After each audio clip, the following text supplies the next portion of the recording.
साथियों प्रणाम।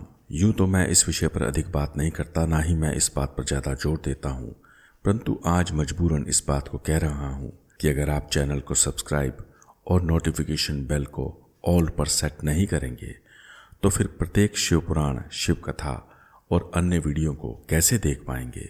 अगर आपको मेरी बात जायज़ लगे तो कृपया चैनल को सब्सक्राइब, नोटिफिकेशन बेल को ऑल और वीडियो को लाइक शेयर करके हमें सहयोग करें। आपका कल्याण हो, यही मेरी भगवान शिव जी से कामना है। भक्तों, आज की शिव कथा बहुत ही खास और जीवन को बदलने वाली है, अतः कथा को दिल, ध्यान और मन लगाकर श्रवण करें। एक बार माता पार्वती जी ने भगवान शिव जी से 3 प्रश्न किए। पहला, इंसान को उसके अपने ही दुख क्यों देते हैं। दूसरा, सज्जन और संत पुरुष हमेशा दुनिया का कोप भाजन क्यों सहता है। तीसरा, क्या भगवान की लाठी और श्राप एक ही हैं अथवा दुनिया में सबसे मजबूत लाठी किसकी है। जिस पर भगवान शिव ने क्या उत्तर दिए, चलिए जानते हैं आज इस कथा के माध्यम से। भक्तों, अगर आप इस वीडियो को प्रेम, श्रद्धा भाव और विश्वास से देखेंगे तो आपका कल्याण होना तय है, जिसका मैं स्वयं साक्षी हूं कि भगवान शिव विविध रूपों में आकर सदैव भक्तों की रक्षा और सहायता अवश्य करते हैं। शिव महापुराण के 16वें अध्याय में सूक्त जी स्वयं बताते हैं कि शिव कथा को सुनने, बाँचने और साझा करने से मनुष्य जन्म जन्मांतर के पापों से मुक्त होकर अंत में शिव के धाम को जाता है। अतः अगर आपको शिव से प्रेम है तो फिर कृपया कमेंट कर मुझे ये बताएं कि शिवलिंग पूजन में महादेव जी के संग उनकी किस पुत्री का पूजन होता है तथा उस पुत्री का क्या नाम है। मुझे आपके कमेंट्स का इंतज़ार रहेगा। तो चलिए फिर कथा की पृष्ठभूमि को समझते हैं। एक बार माता पार्वती भ्रमण हेतु पृथ्वी पर आई और लोगों की दशा और काल की गति को देखकर उन्हें बहुत कष्ट हुआ। तदुपरांत वह बोझिल मन से कैलाश को लौट गई। कैलाश पहुंच उन्होंने महादेव जी से कहा, हे प्रभु, हे जगत के पालनहार, जीवन के 3 मुख्य प्रश्नों को लेकर मैं बहुत ज्यादा संशय में हूं, कृपया उनका निवारण करें। जिस पर शिव जी ने कहा, हे प्रिय, हे पार्वती, पूछिए वह कौन से प्रश्न हैं जो आपको इतना व्याकुल और परेशान किए हुए हैं। जिस पर माता ने कहा कि भगवान, धरती का अवलोकन करते हुए मैंने पाया कि अब मनुष्य का आचरण धर्म और शास्त्रों के अनुकूल नहीं रहा। विशेषकर कुछ लोग भ्रम एवं अज्ञानता के चलते धर्म से विमुख और सुकर्मों से दूर होते दिखाई पड़ते हैं, और जो लोग जीवन में रिश्तों को निभाना चाहते हैं उन्हें दुनिया जीने नहीं देती, और जो मनुष्य धर्मानुसार अथवा मलंग होकर जीवन यापन करते हैं, समाज उन्हें पाखंडी, ढोंगी और ना जाने क्या क्या कहकर पुकारता है। विडंबना यह है कि मनुष्य कर्मों की गति और परिणामों की प्रक्रिया को भूलने लगा है। भ्रम इतना बढ़ चुका है कि धर्म गुण तो पाखंड फलने फूलने लगा है। इसलिए भगवान, निम्न 3 मुख्य मेरे प्रश्न हैं जिनके उत्तर मैं खोज रही हूं, कृपया करके इनका निदान करें। तदुपरांत माता पार्वती ने उक्त 3 प्रश्न शिव जी के सामने कह सुनाए। पहला प्रश्न, इंसान को उसके अपने ही दुख क्यों देते हैं। दूसरा प्रश्न, सज्जन और संत पुरुष हमेशा दुनिया का कोप भाजन क्यों सहता है। कोप भाजन अर्थात कष्ट, बुरी बातें, अत्याचार। तीसरा, क्या भगवान की लाठी और श्राप एक ही हैं अथवा इस दुनिया में सबसे मजबूत लाठी किसकी है। प्रश्नों को सुनकर महादेव ने कहा, देवी, आपको उत्तर अवश्य मिलेगा, परंतु एक ही विनती है कि कृपया आप सो मत जाइएगा, अर्थात आप निद्रा को धारण मत कर लीजिएगा, क्योंकि जब भी मैं कोई आपको कथा सुनाता हूँ, बात बताता हूँ, तो आप अक्सर निद्रा की गोद में जाकर सो जाती हैं। जिस पर माता पार्वती ने सकुचाते हुए कहा, प्रभु, आप बस कथा को कहिए, मैं वचन देती हूँ कि मैं मन और ध्यान को लगाकर आपके वचनों और कथा को श्रवण करूंगी, जिस पर भगवान शिव ने कथा को कहने के लिए अपने शब्दों को आगे बढ़ाया। तो भक्तों, आप भी आज की इस कथा को अविश्वास, अनिच्छा और अनमने मन से बिल्कुल मत देखिएगा तथा वीडियो को छोड़ अथवा बंद करके कहीं मत जाइएगा। अगर आपको लगे कि यह वीडियो गैर जरूरी अथवा व्यर्थ है अथवा आपको पसंद नहीं आ रही है, तो कृपया आप इसे छोड़कर अपना मनचाहा कार्य कर सकते हैं। आगे सब कुछ मैं भगवान शिव पर छोड़ता हूँ। भले समय की बात है, देवगढ़ का राजा चंद्रसेन बड़ा ही प्रतापी, धर्मात्मा और प्रभु भक्त था। राज्य और प्रजा की भलाई हेतु उसने देवालय बना एक ब्राह्मण को उसका पुजारी नियुक्त किया। ब्राह्मण बड़ा ही सदाचारी, ईमानदार और संतोषी था। वह नित्यपति मंदिर में पूजा पाठ, यज्ञ, हवन और धार्मिक अनुष्ठानों को किया करता था और सदैव ही प्रभु की भक्ति में लीन रहता था। वह ना तो राजा से कुछ मांगता और ना ही किसी चीज के लिए उससे कोई अनुग्रह करता था। तो इस तरह वर्षों तक जहां राजा राजपाट, ब्राह्मण पूजा के कार्यों में व्यस्त रहा।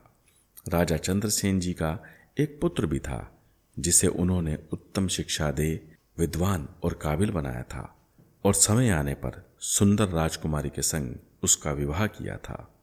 विवाह उपरांत जब राजकुमारी ने महल में प्रवेश किया तो प्रथम रात्रि वाले दिन नया महल और नए स्थान को देख वह स्वयं को असहज और नितांत अकेला महसूस करने लगी।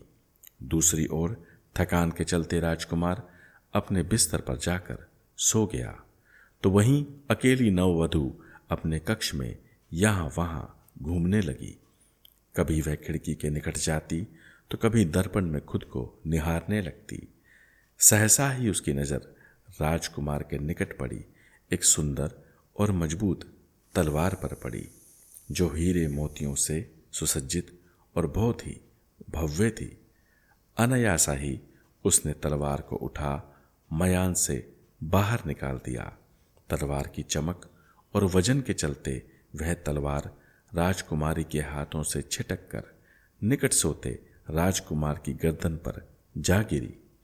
फिर क्या था, पल भर में ही तलवार ने राजकुमार की गर्दन को धड़ से काट कर अलग कर दिया, जिसे देखकर राजकुमारी थर-थर कांपने लगी और बुड़बुड़ाने लगी कि हे भगवान, ये क्या अनर्थ हो गया।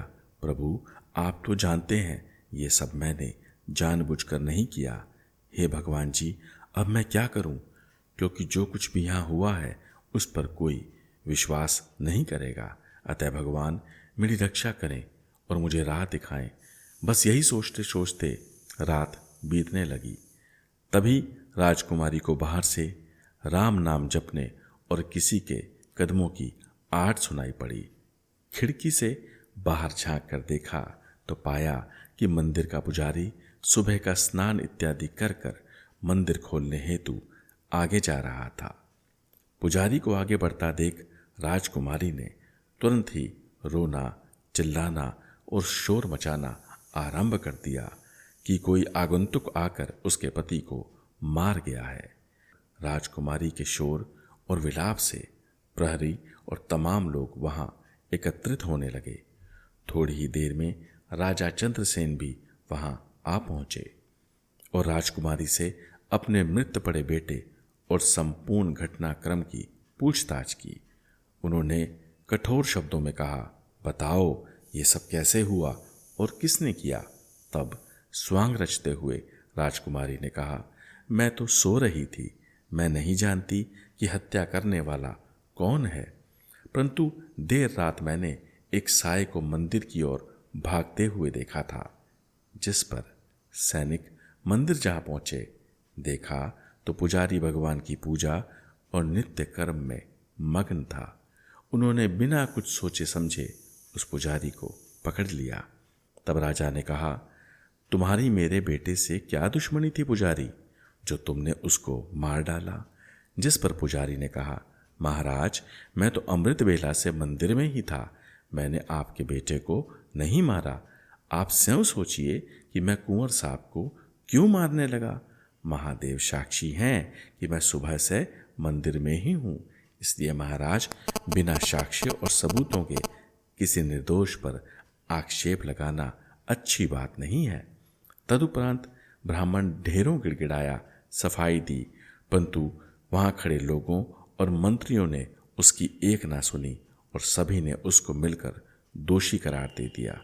तो इस तरह राजकुमारी की गवाही और मंत्रियों के दबाव के चलते राजा ने ब्राह्मण के उस हाथ को काटने का आदेश दिया जिससे उसने राजकुमार पर तलवार चलाई थी।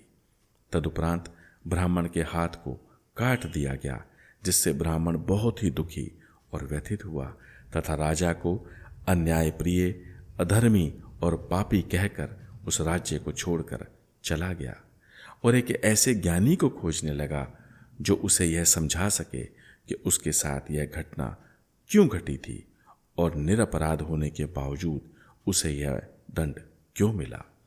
ढेरों ठोकरें खाने के बाद किसी व्यक्ति ने उसे सुझाया कि काशी में एक बहुत ही विद्वान और महान भविष्यवक्ता रहते हैं जो ज्योतिष विद्या में प्रवीण तो हाथों की लकीरों के माहिर हैं।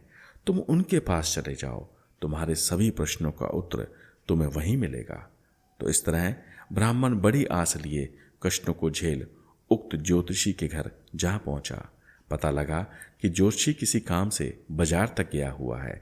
घर पर ज्योतिषी की पत्नी अकेली थी, जिससे पुजारी ने विनम्रतापूर्वक पूछा कि माता जी, मैं दूर देश से आया हूँ और ज्योतिषी महाराज से मिलने की इच्छा रखता हूँ। कृपया बताएं कि वह कब, कहाँ और मुझसे कैसे मिल सकते हैं। जिसे सुनते ही जोशी की पत्नी ने ढेरों कटु वचन और अपशब्दों को जोशी अर्थात अपनी पति के लिए कहना आरंभ कर दिया। लग रहा था मानो कोई नागिन जहर उगल रही हो। उसके ऐसे व्यवहार को देखकर ब्राह्मण हैरान और सकते में था। वह विचार करने लगा कि मैं तो यहाँ आया था अपने जीवन की गुत्थी को सुलझवाने, परंतु मुझे तो इनकी गंगा स्वयं उल्टी बहती दिखाई पड़ती है। शिव शिव शिव, हे प्रभु, ऐसे जोशी से मिलकर मुझे क्या लाभ होने वाला है। तभी जोशी महाराज भी घर की ओर आते दिखाई दिए और जैसे ही उन्होंने घर के अंदर चरण डाले, उनकी जहर उगलती पत्नी ने पुनः उन पर अपशब्दों की वर्षा आरंभ कर दी और जोशी का वो तिरस्कार किया जो अक्षम्य और स्त्री स्वभाव के एकदम प्रतिकूल था। परंतु जोशी महाराज बिल्कुल चुप, शांत और धैर्यवान बने रहे और पुजारी की ओर देखते हुए बोले, जी ब्राह्मण देवता, हर हर महादेव, बताएं कैसे आना हुआ। तो भक्तों, कथा कहते कहते भगवान शिव ने माता जी की ओर देखते हुए कहा, देवी गिरजा, संभव है कि आप कथा को सुन रही होंगी, अर्थात आप सोई नहीं होंगी। जिस पर माता पार्वती ने शिवजी की ओर देखते हुए कहा, जी प्राणनाथ, क्यों नहीं, मैं तन्मयता पूर्वक आपकी वाणी और इस कथा को श्रवण कर रही हूँ। नींद तो मेरी आंखों से कोसों दूर है तथा मैं राजकुमारी की मक्कारी, राजा के अन्याय और ब्राह्मण की इस दशा को देखकर बहुत ज़्यादा व्यथित हूँ। प्रभु, आप कथा को जारी रखें और बताएं कि ब्राह्मण ने उक्त जोशी से क्या पूछा अथवा क्या कहा। जिस पर भगवान शिव ने मुस्कुराते हुए पार्वती जी की ओर देखा और कहा, क्यों नहीं देवी पार्वती, जब आप इस कथा को सजगतापूर्वक ध्यान लगाकर सुन रही हैं तो फिर सुनिए कि ब्राह्मण और जोशी के बीच में क्या संवाद हुआ। इतना कहकर भगवान शंकर जी ने कथा को आगे कहना आरंभ किया। ब्राह्मण ने जोशी से कहा, महाराज, आए तो था कुछ पूछने, परंतु आपकी जीवन लीला और होते तिरस्कार को देख मैं बहुत ज़्यादा अचंभित और व्यथित हूँ। संभव हो तो पहले जरा खुद की व्यथा को बताएं कि काहे आपकी धर्मपत्नी आपको इतने कड़वे और कटु वचन बोलती है और ऊपर से आप उन्हें पलटकर कोई जवाब तक नहीं देते। कृपया मुझे समझाएं कि ऐसा क्यों है।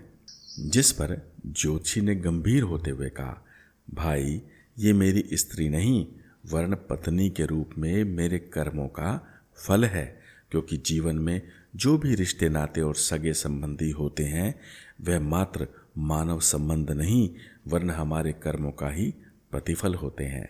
सत्य तो यह है कि रिश्ता तो महज एक जरिया है उन कर्मों को काटने का जिन्हें मनुष्य अपने पूर्व अथवा वर्तमान जन्म में कर बैठता है। यही कारण है कि मैं अपनी पत्नी अथवा किसी अन्य व्यक्ति को भी कभी ताड़ना अर्थात उससे लड़ाई और बहस नहीं करता, ताकि जो भी मेरे पूर्व कर्म हैं वो यहीं तुरंत समाप्त हो जाएं। मैं उन्हें अगले जन्म तक ढोना नहीं चाहता। जोशी के वचन सुन ब्राह्मण की जिज्ञासा बढ़ने लगी थी।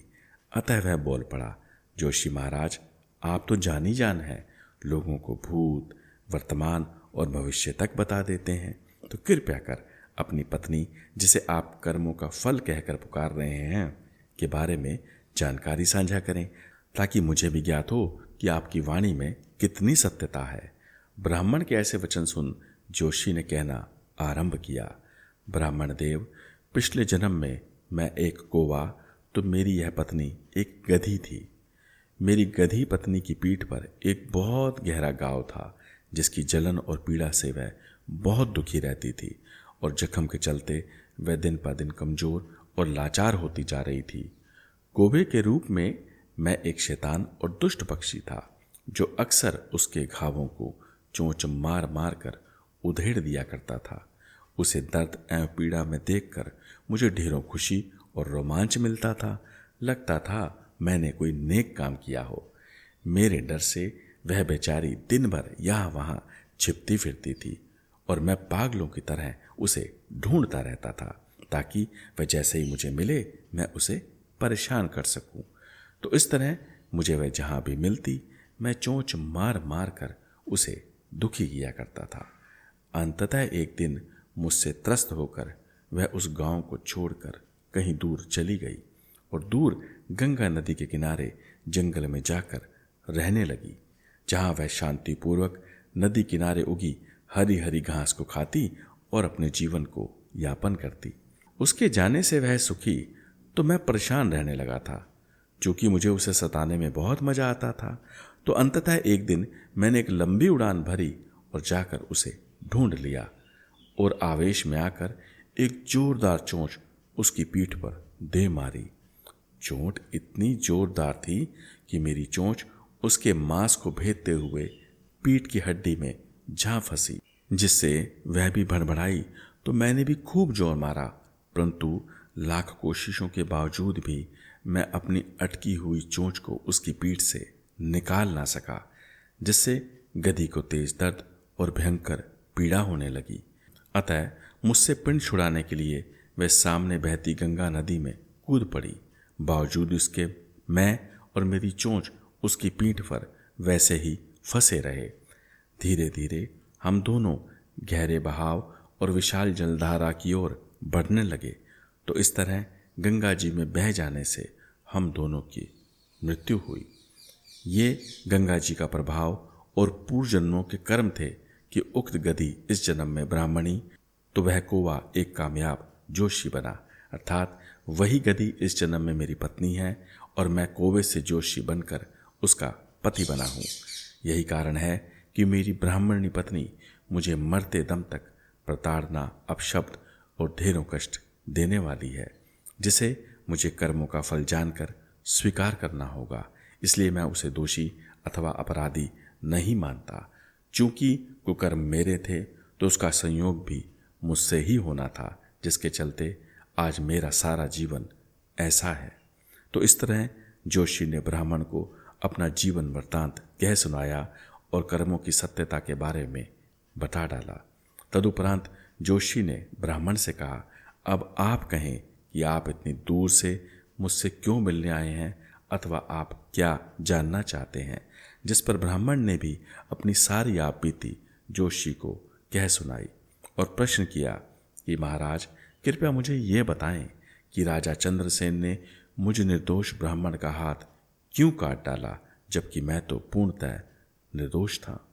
जिस पर जोशी ने कहा, ब्राह्मण देव, पहले तो आप इस बात को अपने दिमाग से निकाल दें कि उक्त राजा ने आपका हाथ कटवाया होगा, क्योंकि जितना मैं देख एवं समझ पा रहा हूँ कि पूर्व जन्म में आप एक महान तपस्वी और योगी थे और राजा चंद्रसेन की बहू अर्थात वह राजकुमारी जिसके हाथों से राजकुमार की हत्या हुई वह एक गाय थी और उक्त राजकुमार एक कसाई था।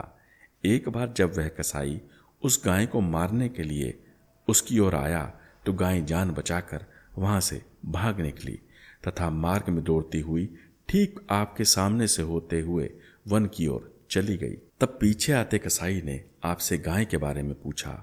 अपने तपस्वी कर्म और गुरु को दिए गए वचनों के अनुसार आपने गोरक्षा और निर्बलों को सहयोग करने का वचन दिया था, परंतु जाने अनजाने आपने बिना कुछ बोले अपने एक हाथ से उस ओर इशारा कर दिया जिस दिशा में आपने गाय को दौड़ते हुए देखा था, जिसके चलते कसाई भी उसी दिशा की ओर निकल भागा। चूंकि उस दिशा में गंगा नदी बहती थी तो आगे जाकर गाय अंततः गंगा नदी और तलवार उठाए कसाई के बीच में फंस गई।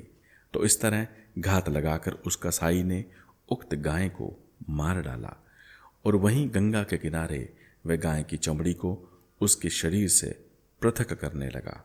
ईश्वर की माया देखिए कि मांस की गंध ने एक भूखे शेर को वहां पहुंचा दिया, जिसने एक ही झपट्टे में कसाई को मार पहले कसाई तो फिर गाय को खा लिया तथा उनकी हड्डियों को वहीं पर छोड़ के वह जंगल में आगे बढ़ गया। तदुपरांत गंगा जी की विशाल लहरों ने उनकी हड्डियों को अपने अंदर खींच लिया और वह गंगा जी में बह गई, जिससे अगले जन्म में कसाई को राजकुमार तो गाय को राजकुमारी का जन्म मिला। कर्मों की गति ने उन्हें एक छत के नीचे इकट्ठा किया। चूंकि पूर्व जन्म में कसाई बने राजकुमार ने तलवार से गाय को काटा था तो गलती से तलवार छूटने पर राजकुमारी के हाथों राजकुमार की गर्दन कट गई।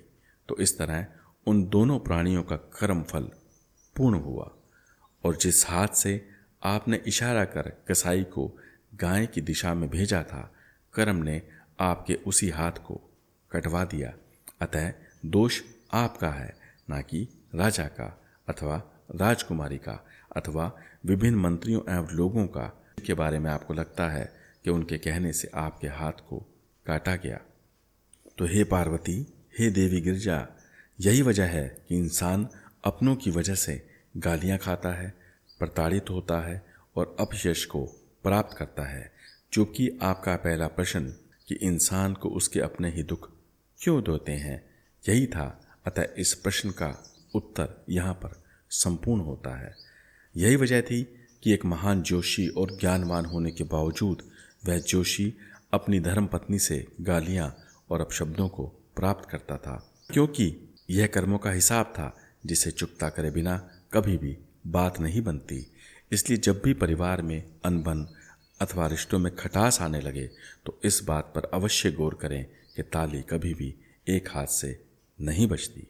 देवी, आपके अगले प्रश्नों क्रमशः सज्जन और संत पुरुष हमेशा दुनिया का कोप भाजन क्यों सहता है तथा क्या भगवान की लाठी और श्राप एक ही हैं अथवा इस दुनिया में सबसे मजबूत लाठी किसकी है, के उत्तर को आपको इस कथा के माध्यम से मैं देने वाला हूँ।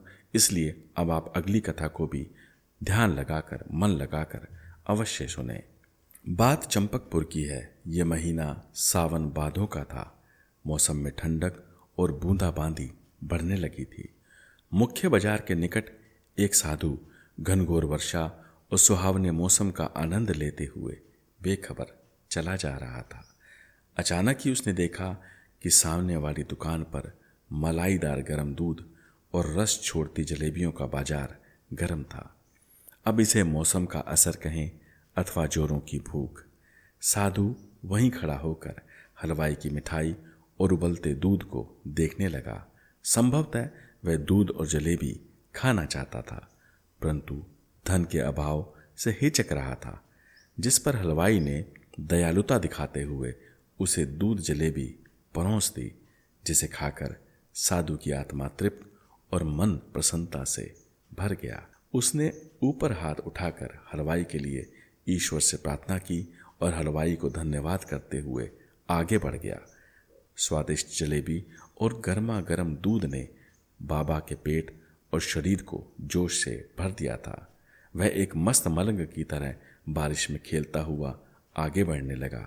कभी वह धरती पर पैर पटकता तो कभी ठंडी हवा का आनंद लेता, इस बात से बेखबर कि एक नव दंपत्ति वर्षा के गंदे पानी से बचते हुए ठीक उसके पीछे पीछे चला आ रहा है।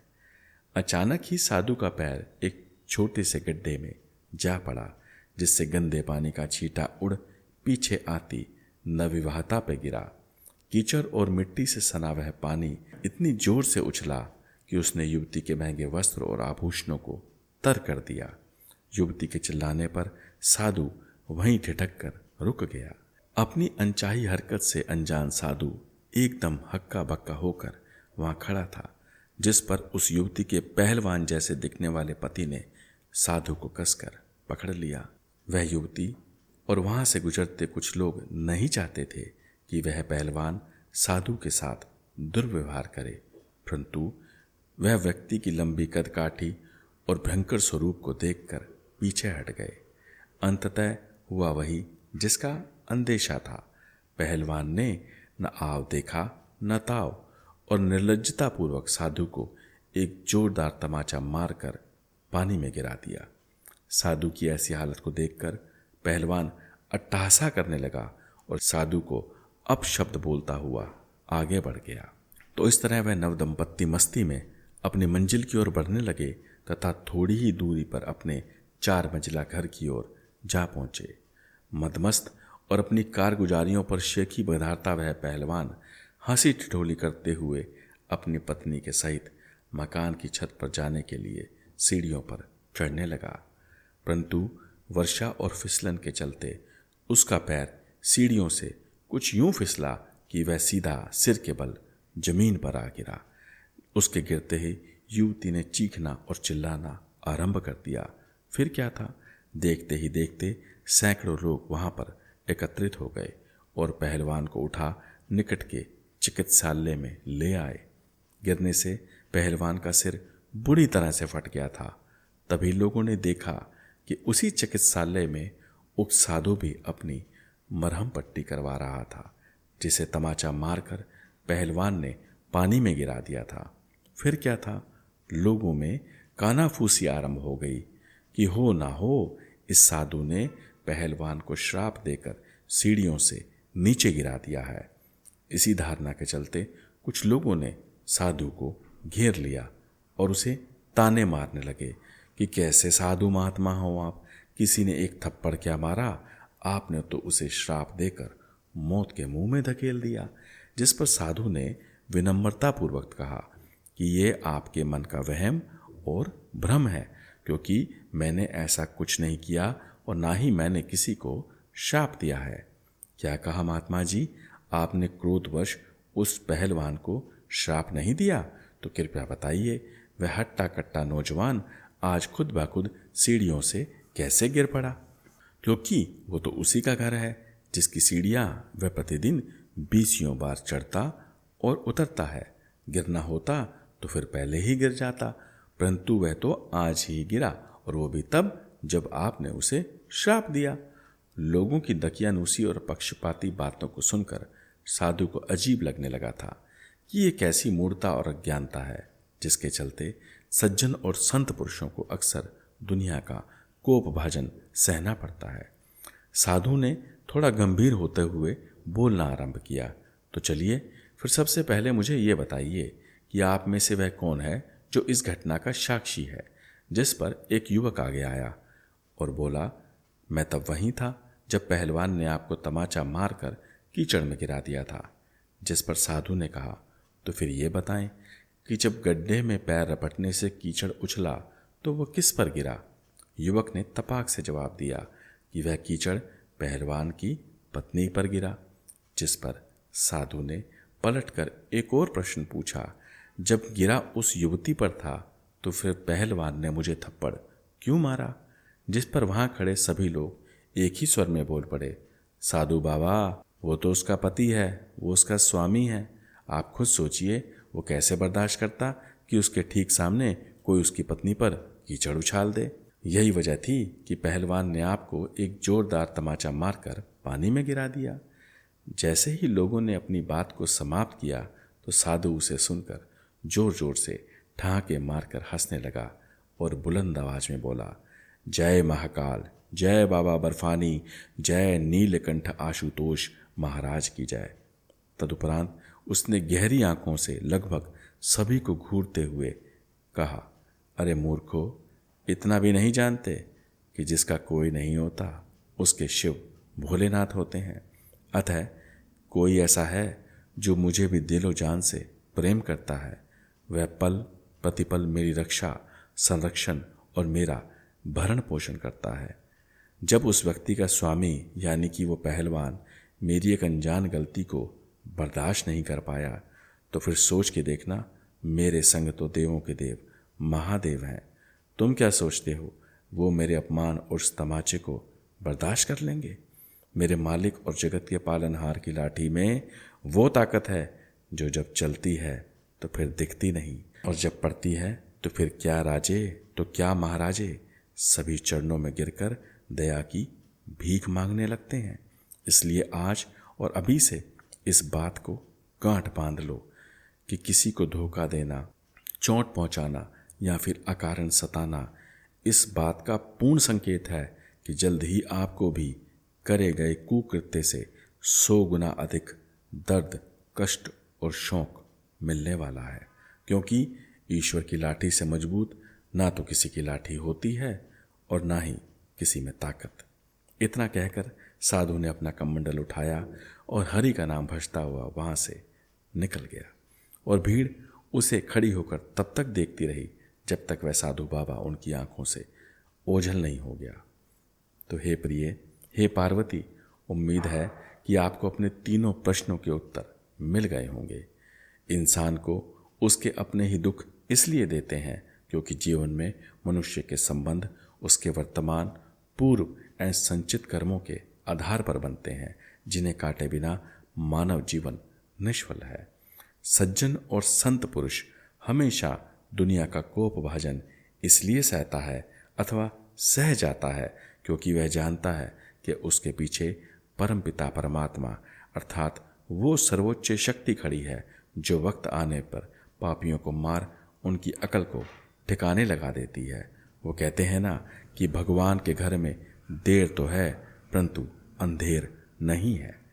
भगवान की लाठी कहो, कर्मों का फल कहो अथवा श्राप कहो, सच्चाई तो ये है कि दुनिया में सबसे मजबूत लाठी भगवान भोलेनाथ महादेव की है, जो त्रिनेत्र, त्रिशूल और त्रिदेव बनकर पापियों पर यूं बरसती है कि प्रजापति दक्ष जैसों का सिर भी धड़ से अलग कर देती है तो कामदेव को जलाकर भस्म कर देती है। महादेव के ऐसे वचन सुन माता पार्वती बोल पड़ी, सच कहा आपने प्रभु, दुष्टों को अपनी शक्तियों पर घमंड होता है तो ईश्वर के भक्तों को अपने शिव पर विश्वास होता है। एक ऐसा विश्वास जो युगों, वर्षों और महीनों में नहीं बल्कि सुखद परिणामों को 24 घंटे में ही मनुष्य के सामने लाकर परोस देता है। हे प्राणनाथ, मुझे अपने प्रश्नों के उत्तर मिल गए हैं तथा आशा करती हूँ कि मनुष्य भी इन्हें सुनकर और इनकी शिक्षाओं को जीवन में ग्रहण कर उतार कर सुख, शांति और संतोष की ओर बढ़ेगा। जिस पर भोलेनाथ ने मंद मंद मुस्कुराते हुए माता पार्वती की ओर देखा और दोनों कैलाश भ्रमण की ओर बढ़ चले। तो भक्तों, अगर आपको आज की ये कथा और वीडियो अच्छी लगी हो तो जैसा कि मैंने वीडियो के बिल्कुल शुरू में कहा था कि आपसे मैं हाथ जोड़कर एक विनती करूंगा कि कृपया करके आप इस चैनल को सब्सक्राइब और नोटिफिकेशन बेल को ऑल पर जरूर सेट करें और वीडियो को लाइक, कमेंट और शेयर करके मित्रों में साझा करें। याद रहे, आप जितना अधिक शिव जी के कार्यों में सहयोग करेंगे उतना अधिक आपको जीवन में फल प्राप्त होगा, जो आपको जीवन में सफल, सुरक्षित और मजबूत बनाएगा। आपका कल्याण हो, यही मेरी भगवान भोलेनाथ शिव जी से प्रार्थना है। हर हर महादेव, हर हर महादेव, हर हर महादेव।